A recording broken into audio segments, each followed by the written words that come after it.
ओडिशा रे भू संस्कार आईन 1960 धारा 23 क अनुसार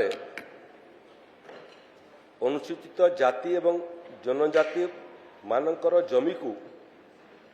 कौनसी प्रभावशाली व्यक्ति माने अनधिकार भाव दखल करथिले से व्यक्ति विरुद्ध रे राजस्व अधिकारी द्वारा आईन अनुजाई उपयुक्त पदक्षेप निया जाई सेमानकु से जमी उच्छेद करा जाई पुणी निर्दिष्ट आदिवासी एवं जाति एवं जनजाति जमी को संपृक्त व्यक्ति को फेरई दि जाता है। ये क्रम समग्र राज्य रे 654 केस विचाराधीन अच्छी से भली ओडिशा भू संस्कार आईन 1960 धारा 23 अनुसार जदि एसटी जमी को कौनसी प्रभावशाली व्यक्ति माने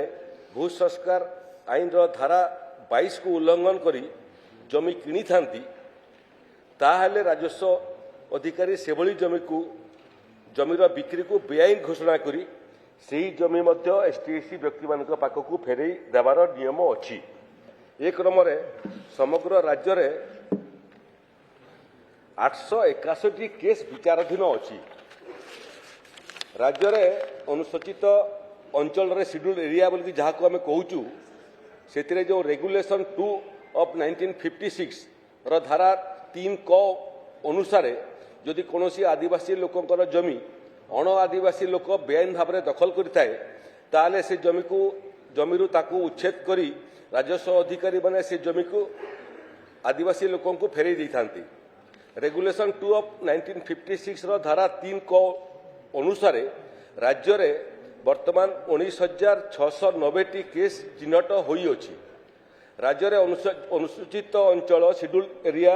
रेगुलेशन 2 ऑफ 1956 रो धारा 3 क अनुसार 1956 मसीहा अक्टोबर 4 तारीख ठारू 2000 मसीहा मध्य जो सबू आदिवासी जमी अण आदिवासी माने दखल करछंती से विषय उपजिल्लापाल को पुंखानुपुंख विचार करने पर क्षमता दि जाइए। जदि यही जमीर हस्तांतर प्रक्रिया आईन कौन विच्युति घटी थाए ताले से हस्तांतर प्रक्रिया को उपजिल्लापाल असिद्ध घोषणा करें एवं उक्त जमी को यार मूल आदिवासी मालिक को फेरई दे पारे।